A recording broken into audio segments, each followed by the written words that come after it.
A cop viciously slaps a disabled girl in a wheelchair at her birthday party. He smirks, not knowing her personal hero, martial arts legend Steven Seagal, just walked through the door, his eyes burning with cold, righteous fury. The roar of the crowd from the charity martial arts exhibition had finally subsided, leaving the backstage corridors of the arena in a state of quiet, echoing stillness. In a private locker room, Steven Seagal, a legend forged in discipline and action, wiped the sweat from his brow. The energy of the event, dedicated to children in need, still resonated within him. His manager handed him a small stack of fan mail.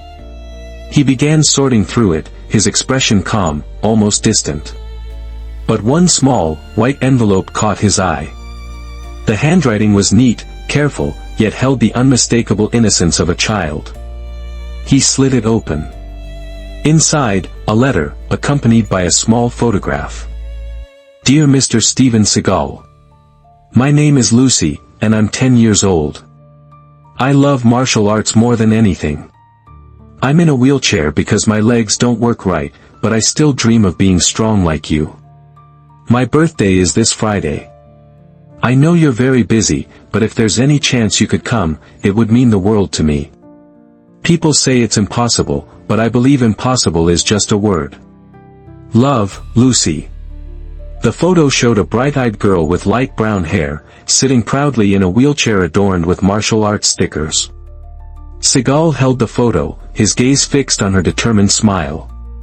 He felt a profound, unexpected connection, a responsibility. He looked up at his manager. Clear my schedule for Friday, he said, his voice low but absolute. We're crashing a birthday party. Friday evening arrived with the soft glow of twilight settling over a quiet suburban street. From inside a discreet black SUV parked across from the corner Perk Cafe, Steven Seagal watched. He wore a simple hooded sweatshirt and a baseball cap pulled low, his legendary face obscured, just another anonymous figure in the fading light. Through the cafe's large windows, he could see a small, heartwarming scene unfold. A few colorful balloons were tied to chairs. A handmade, "Happy Birthday, Lucy," banner hung crookedly over the counter. And there, in the center of the small gathering of friends and family, was Lucy. Her wheelchair was decorated with streamers. She wore a black t-shirt with a picture of Seagal on the front, and her face was alight with pure, unadulterated joy as she laughed with a friend. Her mother, a woman with a kind but tired face, carefully arranged cupcakes on a tray. It was a scene of simple, profound happiness. Seagal felt a rare, quiet smile touch his own lips. This was right. This was good. He was about to step out of the vehicle when the peaceful tableau was shattered. A police cruiser screeched to a halt directly in front of the cafe, its sudden arrival an aggressive intrusion. A single officer stepped out. He was tall, with a thick neck and a square jaw that seemed permanently clenched. His name tag read, Holt. He walked with a forceful, impatient stride, his expression already soured, as if the world were a personal inconvenience. He pushed open the cafe door, and the fragile bubble of joy inside instantly began to deflate. The laughter in the corner Perk Cafe died as Officer Holt stepped inside, his presence sucking the warmth from the room. His gaze swept over the small party with undisguised annoyance, finally landing on Lucy. His expression tightened. You can't park that thing there, he barked, pointing a thick finger at Lucy's wheelchair. The room fell into a stunned silence. Lucy blinked, confused. Her wheelchair was positioned beside her table, leaving a wide, clear path to the exit. I'm sorry, officer, she said, her voice small. You heard me, Holt snapped, taking a step closer, towering over her. You're obstructing a fire exit. Violation. Move it. Now. Lucy's mother rushed forward, her hands raised in a placating gesture. Sir, with all due respect, she's not blocking anything. There's plenty of room. I don't care what you think, Holt snarled, his eyes fixed on Lucy. I gave an order. Move the chair. Lucy's small hands gripped the wheels of her chair, her face paling. I can't move by myself very easily," she whispered, her voice trembling slightly. Officer Holt rolled his eyes with theatrical disgust. "Figures." Then, without another word of warning, he grabbed the handles of Lucy's wheelchair and yanked it violently to the side. Lucy cried out, startled and scared, as a glass of water on her table tipped over and shattered on the floor. The room was frozen in disbelief. Then, Officer Holt did the unthinkable. He leaned down, and with a sharp, stinging motion, he slapped Lucy across the cheek. It wasn't a punch, but a demeaning, open-handed strike, loud enough to echo in the dead silence. "That's for giving me attitude," he growled, his face twisted in a cruel smirk. At that precise moment, the cafe door opened again, a soft chime sounding in the suffocating silence. Steven Seagal stepped inside. He had removed his cap and sunglasses, his face an unreadable mask of cold, controlled fury. The entire cafe collectively gasped. Lucy's mother, frozen in horror, stared. Officer Holt, his hand still lingering near the now-reddened cheek of the child he'd just struck, turned his head slowly, his sneer dissolving into slack-jawed disbelief. Seagal didn't say a word. He didn't need to. His presence alone fundamentally altered the physics of the room. He walked forward, his footsteps soft but heavy, each one a hammer blow against the foundation of Holt's authority. The fear that had paralyzed the room moments before began to curdle into something else entirely, a breathtaking, electric anticipation. Holt took an instinctive step back, finally dropping his hand to his side. His mouth opened, but no sound emerged. Seagal stopped a few feet away, his eyes, dark and cold as a winter sea, locked onto the officer. His voice, when he finally spoke, was low, precise, and devoid of any emotion save for a terrifying, underlying calm. "Is there a reason," he stated, rather than asked, "you just put your hands on a disabled child?" Holt, attempting to rally, puffed out his chest. "This is official police business. She was in violation. I suggest you step back before you're arrested for interference." "You are not conducting police business," Seagal replied, taking another deliberate step forward. "You are a bully with a badge. And your business here is finished." Lucy looked up, tears now streaming down her face, but not from pain or fear. From awe. Her hero was here. He had come. Officer Holt's face flushed with rage, his last vestiges of control crumbling in the face of Seagal's unyielding presence. "You think because you're some washed-up movie star you can tell me what to do?" he snarled, his hand instinctively reaching for the baton on his duty belt. The movement was aggressive, meant to intimidate. It was a fatal mistake. Before Holt's fingers could even close around the handle, Seagal moved. It was a blur of motion, economical, precise, devastatingly effective. His hand shot out, not in a punch, but in a fluid, intercepting motion, grabbing Holt's wrist. With a slight turn of his body and an application of pressure that was pure, practiced Aikido, Seagal twisted Holt's arm. The baton clattered uselessly to the floor. In the same seamless movement, Seagal spun Holt around, locking his arm painfully behind his back and pressing him chest-first against the nearest wall with enough force to knock the wind out of him. There was a collective gasp from the parents and children in the cafe. Lucy stared, wide-eyed, her fear completely replaced by stunned amazement. "You should have walked away," Seagal said quietly, his voice a low growl directly in Holt's ear, holding the struggling officer effortlessly in place. "But now, you're going to learn about consequences." The two other officers who had arrived with Holt, finally jolted into action, raised their hands. "Easy, sir. Let's all just calm down." "It's too late for calm," Seagal replied without turning, his focus entirely on the man pinned against the wall. At that moment, the cafe door swung open again. 4 new uniformed officers entered, summoned by a panicked 911 call from the cafe manager. The ranking officer took one look at the scene, the disgraced Holt, the legendary Seagal, the crying child, and understood instantly. "Holt," he commanded sharply. "You're done."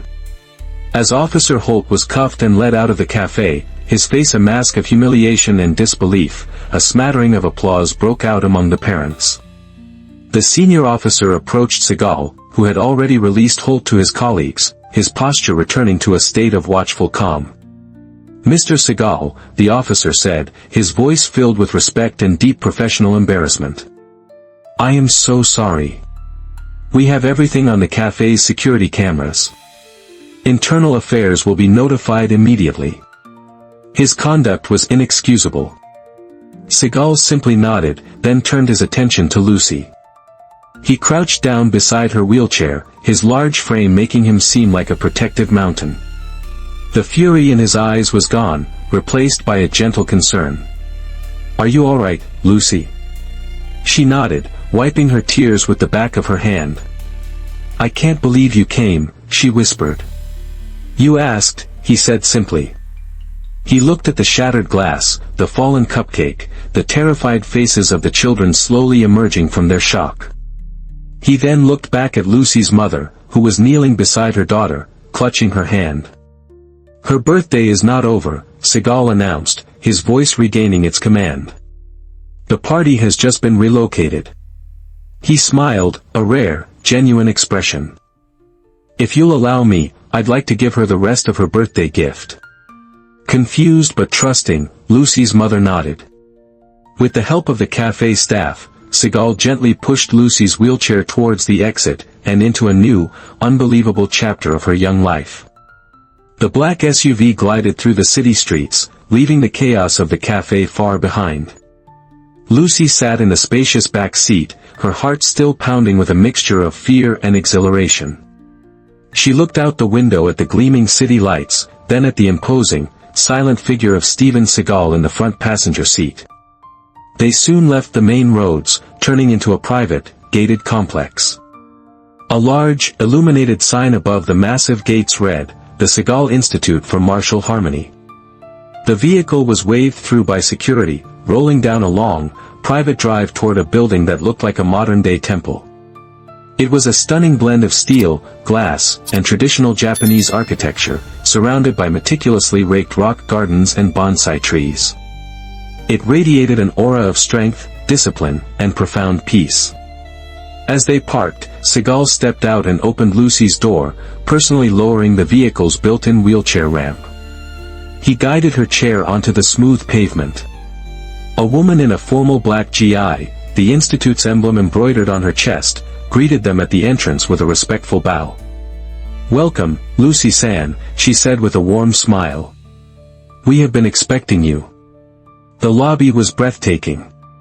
Polished stone floors reflected the soft light. The walls were adorned with priceless artifacts, ancient samurai armor, framed calligraphy, and display cases holding signed black belts from some of the world's most legendary martial artists. In the center stood a life-sized bronze statue of a martial arts master in a meditative pose. Beside it, a large digital screen lit up with a personalized message, "Happy birthday, Lucy." "Welcome, champion." Lucy's jaw dropped. This couldn't be real. Is this all for me?" she whispered. Seagal placed a gentle hand on her shoulder. "Of course, it is," he said. "This is what strength and honor look like." They passed through a set of tall double doors, entering a vast, state-of-the-art training arena. Padded mats stretched from wall to wall. In the very center, bathed in a single, powerful spotlight, stood a professional boxing ring. Surrounding it, dozens of the Institute's instructors and senior students stood in perfect formation, all wearing black and red uniforms. As Lucy entered, they all bowed in unison. On a raised platform inside the ring sat a single object, a magnificent, gleaming championship belt. Its gold plate shone under the spotlight, intricately engraved. A custom-built ramp led up to the ring. "We wanted to make sure you know what you are," Seagal said quietly beside her. One of the instructors stepped forward. "The ring is ready for its champion, Lucy. Would you like to enter?" Hesitantly, Lucy nodded. With Seagal walking beside her, she rolled her wheelchair up the ramp and into the center of the ring. A strange, powerful feeling washed over her, confidence. The memory of Holt's slap was still there, but it was a distant echo, drowned out by the overwhelming reality of this moment. An instructor gently placed the heavy, leather and gold belt across her lap. She touched it with trembling fingers. It was real. She traced the engraved letters in the center. There were 2 words. The first was her name, Lucy. The second was, Unbreakable. Tears welled in her eyes as she looked at the word. It wasn't a label someone had given her, it was a truth she was discovering about herself. Seagal stepped into the ring and was handed a microphone. "Lucy," he began, his voice amplified, filling the arena, "you have already shown more courage and spirit than many fighters I have known. If you'd like to say something, this room is ready to listen." He offered her the mic. Her hand shook as she took it. She took a deep breath. I used to think I was breakable," she began softly. "But today I learned I'm not. I'm unbreakable." The room erupted in thunderous, heartfelt applause. As the applause subsided, a massive screen on the far wall of the arena flickered to life, commanding everyone's attention. A new surprise was about to unfold. One by one, pre-recorded video messages from some of the world's most revered martial arts masters began to play. These were Seagal's personal friends and respected peers, titans of the martial arts world whom Lucy had only ever seen in magazines or documentaries. First, a lean, graceful woman with fiery red hair appeared, standing in a traditional dojo in Japan. "Lucy," she said with a warm smile, "my name is Master Anya Petrova. I have seen footage of what happened. Your calm in the face of aggression was the mark of a true warrior spirit. Never lose that fire." Next, the screen showed a rugged, bearded man training on a remote mountaintop in Brazil. "Quan here," he said, his voice a low growl. "Listen, kid. I've taught jiu-jitsu for 40 years. Strength isn't about what you can do with your legs. It's about what you refuse to let break your heart. You're already a black belt in that. Respect." Finally, an elderly, dignified man in a dark suit appeared, sitting in an office lined with awards. "My name is Grandmaster Kenji Tanaka," he said, his voice filled with quiet authority. "Mr. Seagal shared your story with me. Courage, Lucy, is not the absence of fear, but the refusal to be defined by it. By your actions, you have honored the true spirit of Budo. Welcome to the family." The screen faded to black, leaving Lucy speechless, overwhelmed, and feeling truly, deeply seen. The next day, the true gift began. There were no cameras or crowds at the institute, only the quiet hum of focused effort. Seagal led Lucy to a specially designed section of the training floor, where padded ramps, inclined platforms, and adjustable equipment awaited. "Today, we train," Seagal said simply. "Not to fight, but to understand your own power." Over the next few hours, under Seagal's direct, patient guidance, Lucy discovered a new world. It was challenging. Some movements were awkward in the chair, others required creative adaptations. But Seagal was a master teacher. He showed her how to rotate her upper body to generate explosive force for palm strikes, how to use the momentum of her chair for defensive blocking, how to channel her breath to center her mind and sharpen her focus. Again, he would say, his voice calm. "Slower this time. Precision before power. Feel the energy flow from your core, not just your arms." At one point, frustrated with a striking drill, Lucy sighed. "I can't get it right." Seagal knelt beside her chair, his gaze level with hers. "Getting it right on the first try is not the goal. The goal is the repetition. The discipline. Strength is not a destination, Lucy. It is the path you walk every day. You are not here to be perfect. You are here to improve." She nodded, a new determination in her eyes, and they resumed. By the end of the session, her arms ached, she was sweating, but she was smiling. It wasn't the smile of a happy child at a party, it was the proud, weary smile of a trainee who had pushed past her limits and found something new on the other side. She hadn't just learned a few moves, she had begun to learn the language of her own strength. Lucy's story, amplified by the viral video of the incident and Seagal's decisive intervention, did more than just fade away. It became a catalyst. In the weeks that followed, Seagal's Institute received dozens of inquiries from parents of children with disabilities, all asking about adaptive martial arts.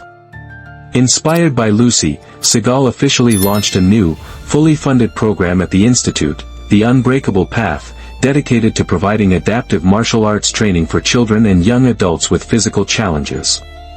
Lucy, as the program's cornerstone and first official student, became its heart and soul. One Saturday afternoon, as she pushed through a conditioning drill, she saw a small group of new students watching her from the side of the mat. One girl was in a wheelchair similar to hers, another wore a prosthetic leg. They watched with a mixture of nervousness and awe. The girl in the chair gave Lucy a shy, hopeful wave. Lucy paused her drill, smiled back, and waved them over to join her. At that moment, she understood. This was no longer just about her. Her strength wasn't just her own anymore, it was proof of possibility for others. The story of her worst day had transformed into a beacon, illuminating a path for others who had once felt lost in the dark. Months later, Lucy was awarded a local Courage in Action award at a citywide ceremony. Steven Seagal, invited as the honorary presenter, stood proudly on stage as Lucy, now confident and articulate, accepted her award. She didn't talk about being a victim, she talked about the strength found in community and the importance of never letting anyone else define your limits. After the ceremony, as they stood on the quiet veranda of the Civic Center overlooking the city lights, Seagal looked at Lucy. The championship belt he had given her was displayed proudly in her room, but the miniature version, the necklace, was always around her neck. "You know," he said, his voice a low rumble, "the world is full of bullies like Officer Holt. But it's also full of people like you." Lucy looked up at him, her eyes reflecting the city lights. "Unbreakable?" she asked. He smiled. "Unstoppable," he corrected. "You're not just the girl a hero saved anymore, Lucy. You're the hero of your own story. And you're just getting started." Lucy's journey is a powerful testament that true strength is not measured by physical ability, but by the resilience of the human spirit. A single moment of cruelty was met with an unwavering act of justice, but the real victory wasn't merely the punishment of a bully, it was the awakening of a champion. Steven Seagal didn't just rescue a fan, he empowered a future leader. He used his legendary status not to dominate, but to build, reminding us that true masters don't create followers, they forge other masters. Lucy, who began as a victim in a wheelchair, became a beacon, proving that our deepest wounds can become our greatest source of power, creating ripples of change that uplift an entire community. Her story lives in so many of us, in the quiet battles fought every day. What does being unbreakable mean to you? Have you ever witnessed someone turn a moment of adversity into a source of inspiration? We would be honored to read your stories. Let us know in the comments below and show your respect for all the quiet champions in our world. If this story moved you, please like, share it with someone who needs this message, and subscribe for more narratives that celebrate the hero within us all.